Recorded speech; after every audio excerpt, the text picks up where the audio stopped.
All right, so this might come as a surprise to some of you who have been following me recently, but one type of adventure I love to do is car camping. And some of you here might know me from having a Subaru Crosstrek with a rooftop tent.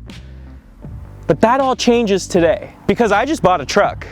And to me, this is a sensible truck. What you're looking at is the 2023 Ford Maverick EcoBoost engine. It's got 2.0 liters and it is all-wheel drive.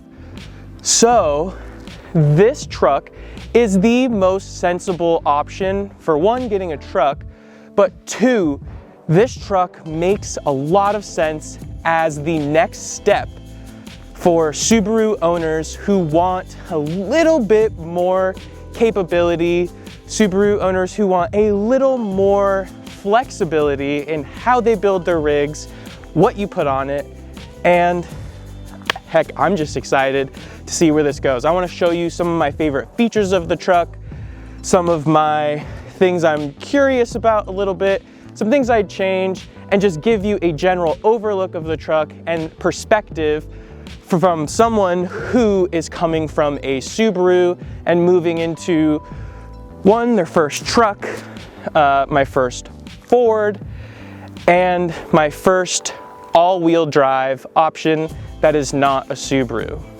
So first, let's hop in the cab and I'll tell you a little bit about why and how I traded in my Subaru. So my Subaru was giving me some problems.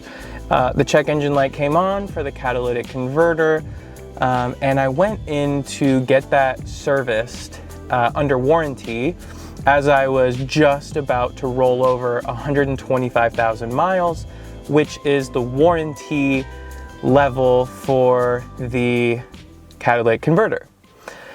The dealership also did an extensive overview of the car to give me a general health report, and they gave me some unfavorable news that would take $4,000 to $8,000 to fix. So I didn't want to spend that money on my Subaru.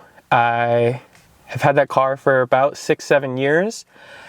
I want something new, something fresh, something for the next chapter of my life, something that's more capable and something that still maintains the level of off-road ability that my Subaru provided. So I went to a dealership that had this car in stock and I traded in my car. And they gave me $17,500 for my 2017 Subaru Crosstrek with 120,100 miles. I couldn't believe it. I paid $25,000 for that car in 2017 and I got $17,500 for it. Almost at that point, for that appraisal for my used car, I had to do it. It wasn't a choice. And I also really wanted this car. All right, so the whole way that I found this truck was going on Ford's website and just looking at what Mavericks were available.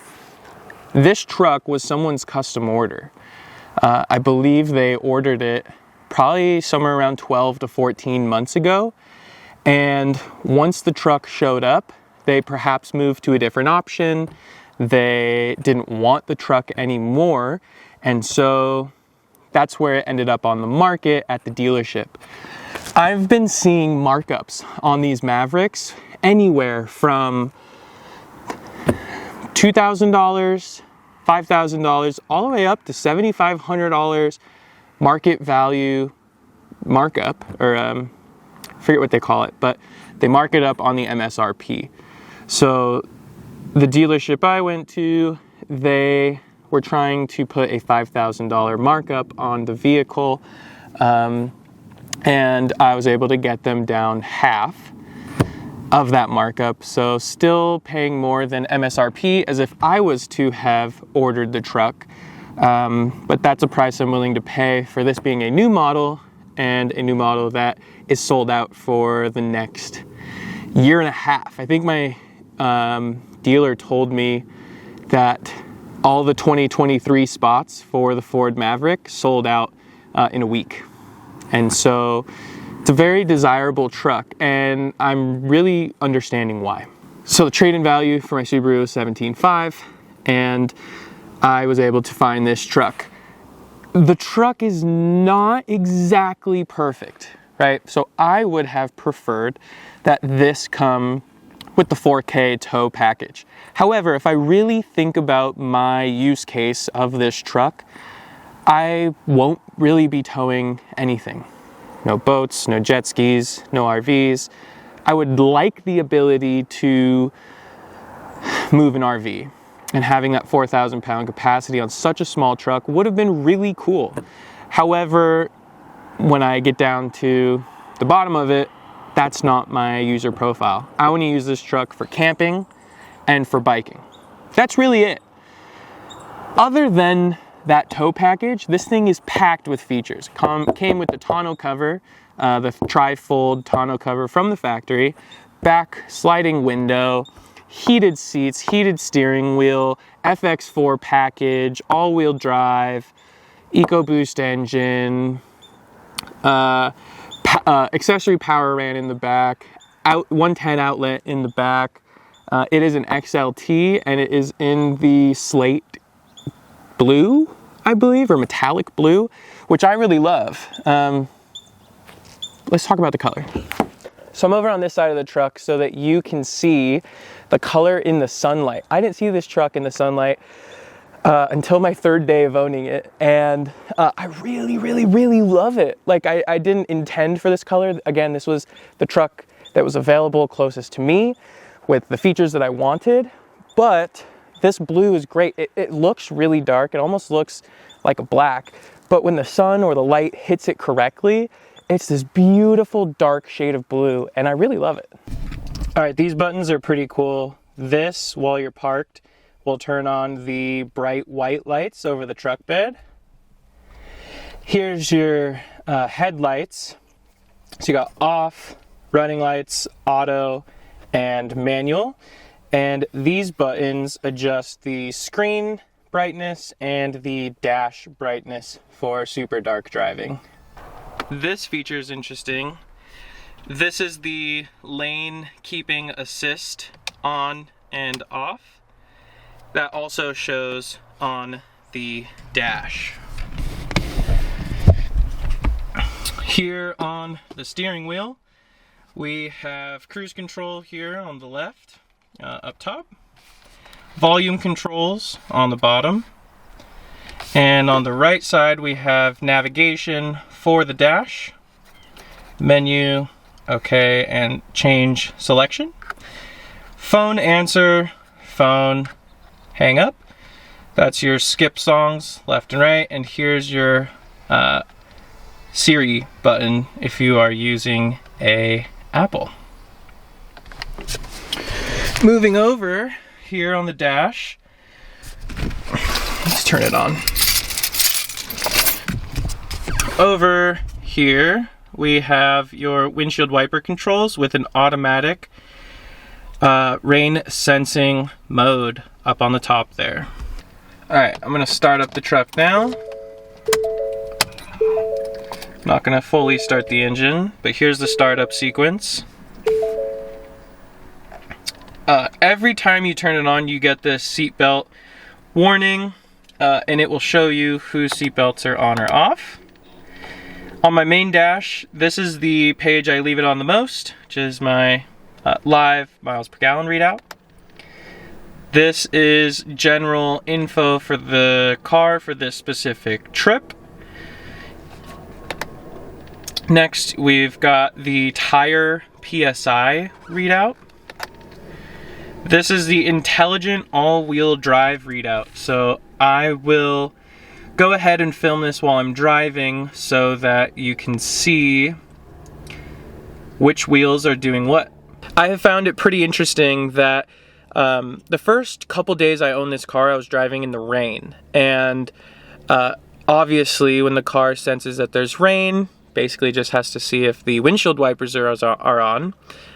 It was using all four tires, wheels, for acceleration when it was wet. The first sunny day, I was kind of confused when the all-wheel drive was just using the front two wheels to power the car. And I guess this is where the intelligent all-wheel drive comes in. It will use all four wheels to get up to speed when you need to use a lot of torque, but to keep the max efficiency while driving, it just uses front wheel drive and will kick on all-wheel drive when it needs to. Kind of confusing to me, because isn't that really like a four-wheel drive? I don't know, I'm not really a car expert, but I'm an expert at driving them. I've been driving since I was 16, and I'm 28 now, so 12 years of driving experience. Anyway, let's get back to the car review. All right, so we got the intelligent all-wheel drive, like we said. This is auto start stop. Is it on or off? Radio tuning or music info, and back to the live MPG. Down here on the console, this is air control. So basically airspeed, on or off. You know, do you want it in the face? You want it at your feet? Defrost, max defrost, mirror defrost, which is pretty cool. Then we have heated seats here. Car's got to be on for those. And a heated steering wheel. This is a feature I did not know that I wanted. That is super, super nice. And I even live in California, and it still is super nice to have on those cold mornings. So on these Fords, you have a circular selector for the drive modes. I haven't found any problems with this. I've found that I've gotten used to it pretty quick. Here's your parking brake, engage, and release. Again, you gotta be pressing the brake for that to actually work. And down here, so these four buttons, this is descent control. This is auto start stop on and off. This is your FX4 button, which goes through all the modes that I showed you. And this is traction control. This button, I don't know what the car industry is calling this, but if I turn this on, it's called auto hold. Essentially what that button does is when you come to a stop at a stoplight, the car is completely stopped. The truck will hold itself where it's at when you take your foot off the brake. So if you're waiting at a light for a long time, if you are perhaps in a drive-through, with that on, the car will hold itself where it's at without you keeping your foot on the brake. It's pretty cool, and I have been using it. However, it's something that I enjoy having the ability to turn on and off. I also tried to put the auto start stop and the auto hold on to see if I could idle the car while stopped, but also have the engine turn off and just turn on and charge the battery. Unfortunately, that didn't work. So, you know, you just got to turn the ignition half turn before you actually start the car, and that kind of gets the same result. I just thought there might be some technology to achieve the same result. And the last thing we didn't talk about is the storage space. So storage space is pretty good for the people who want to know. That orange is removable. And I have not seen any aftermarket versions of this rubberized orange piece, but I really hope we start seeing that. I would really love to start accessorizing this part of the car, even though that orange accent continues up here onto the air vents. Alright, the door paneling is a little interesting. I seem to enjoy this geometric pattern up here. This handle has been taking some getting used to. So they kind of have this hole here. You kind of have to grab it here or here. You yeah, that's taking some getting used to. I wonder if these bolts take off the trim on the back, because that could be interesting to upgrade. And then they've got these sort of two holes, which they are saying are for bottles. This bottle, hand sanitizer, something I like to keep in my car, fits nice right here. Could also kind of fit back here into that corner, but when you close the car, I've noticed that things kind of fall out of here. So it's the same door on the passenger side as it is on the driver's side. So before we leave the front, let's go over the glove box and the center console. So the glove box, super big, have a bunch of random stuff in here right now. Just got an organizer for it, pretty standard.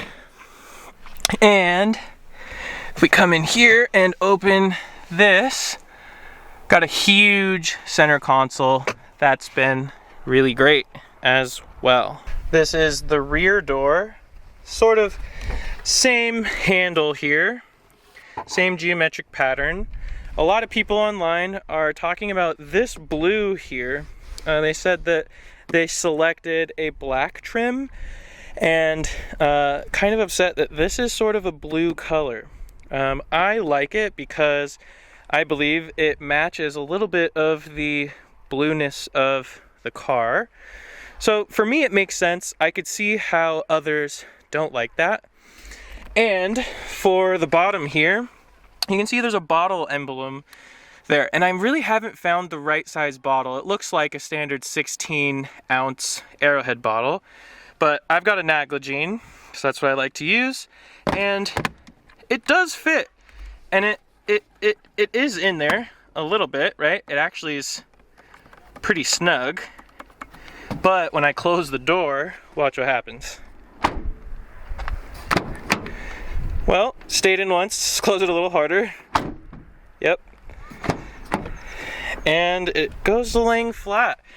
I would really enjoy it if that bottle stayed in that holder when the car is shut.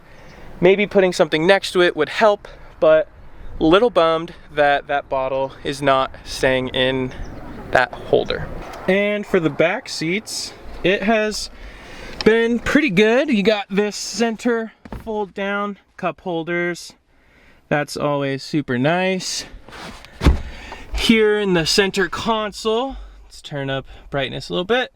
You have USB and USB-C. I'm unsure if that's USB PD, which gives you up to 60 or 100 watts. But that's okay, because there is a 110 outlet right here, as you can see, or 120 outlet, and it is a 400 watt max. There are these little things all over the car, and what those are accessory ports. Ford has options you can put in there, or you can 3D print your own. Okay, is there a thing to pull the seat down? There's not. One of the features I particularly enjoy is under seat storage. There we go, it locks. And so down here, you have quite a bit of dry storage right now. There's mats from the dealership. You can see, you know, let's take a Naglagene bottle. I can stand that up in there and still close the seat. There are two cleats you can see on the left and the right. Those are to create partitioning of the storage, so you can store different things, keep them separated. But as you can see, the Naglagene bottle fits in and is a good guide for what can fit under the seat. I'm currently building a go bag to put in here that has everything I might need in case of an emergency. And if you scan this code, which scan it on the video, you can still see it, there are a bunch of options, or woo, we're bright. There are a bunch of different ways that you can customize your Maverick. And that's everything from those little cleats on the inside to the truck bed, which we're about to talk about next.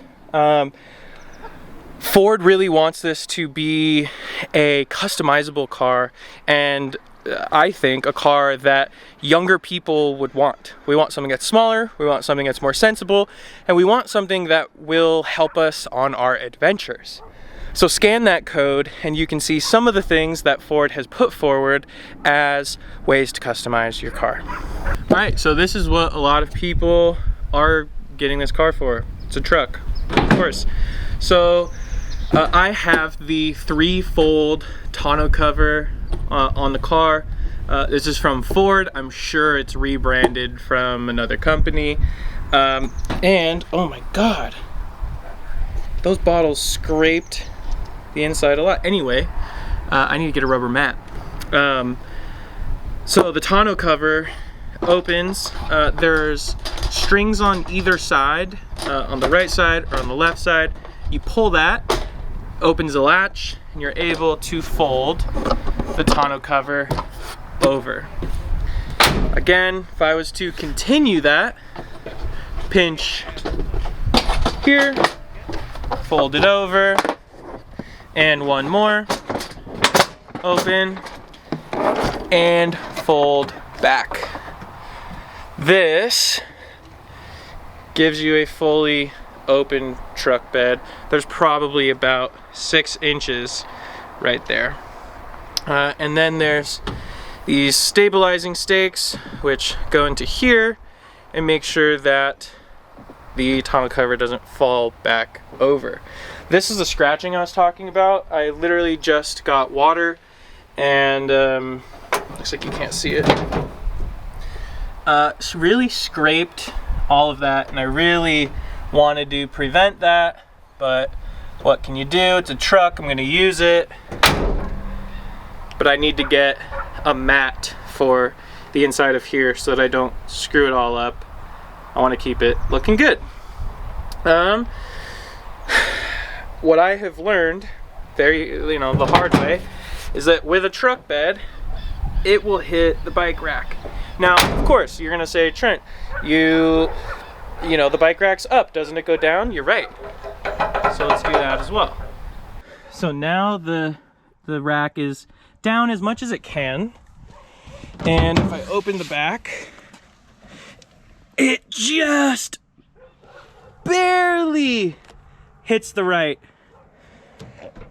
So I don't know, I gotta figure out what I'm gonna do here with the bike rack. It's really a matter of centimeters, millimeters of the bike rack touching the tailgate. So that's kind of a really huge bummer for me because I got this truck for biking, but that just means I need to look at tailgate mats for carrying bikes, and then I can carry up to 5. So that would be cool. If we look in here, of course, everyone's going to be really proud of and love their storage compartment, and then it even goes down even more. So lots of storage here. I really should take this stratchet and throw it in there. Now it's not hanging in the bed. But then we can put this back. I wonder if there's a keyed version of this. That would be really cool. And then on this side, we have a light, which is useful at nighttime. I'll probably put strip lights up here and up here. And then we have another AC 120 volt, 400 watt max plug back here. That is gonna be perfect for charging my e-bikes while I'm going location to location, especially if I'm using my e-bikes to film. The last thing I think that I'm gonna show you right now about this truck is these 2 power ports. So Ford has this 12 volt wired up here. It's a 12 volt wire that is connected to the battery. And we have another one over here. Ford has pre-wired the 12 volt so that you can customize it. So one of these 12 volts, I think I'm gonna put USB charging and 12 volt like cigarette lighter port on the storage box, and then I will connect this 12 volt to my fridge, my Dometic fridge that I'll leave in the truck. So pre-wired 12 volt, super awesome, super glad they have that. And again, yeah, this truck bed, I really need to get a mat. I don't want to add any more scratches. I already think that's really ugly and I want to cover them up. And I want to get a cover for the tailgate as well. All right, so here's the release mechanism for the 3-fold. Pull that and these notches come in. So we'll fold it down. One more. And one more. There we go. And that's locked. And needs to be opened from inside the tailgate. So once the tailgate goes up, then everything in your bed is secure. So this is only my first look at this truck. I currently have just under 200 miles on the odometer, and I am super excited to start taking this truck on adventures, testing its capability, building it out as an epic camping rig, and I'm excited to take you along on the journey. So if you're new here, my name is Trent. I am a drone guy who's obsessed with bikes and camping. Those are kind of the 3 pillars that you will find on this YouTube channel. Again, that's drones. I love to fly drones. I've been flying drones for 10 years. I love camping. Started out camping on my Subaru Crosstrek with a rooftop tent, then quickly moved into bike camping and bike packing, going on bike adventures that are multiple days. This vehicle will help me with my bike packing. This vehicle will help me with car camping, and who knows? It's also a very safe vehicle and a good family vehicle. So thanks for watching this video, really appreciate it. Stick around, press subscribe if you want to see more Maverick content. Just know that there will also be bikes and drones all within that. Thanks for watching this video. I hope you enjoyed it, learned a little bit about why maybe you might want a Ford Maverick, and I'll see you in the next video where we will start testing the capabilities of this guy and install some accessories. Thanks for watching the video. See you on the next one.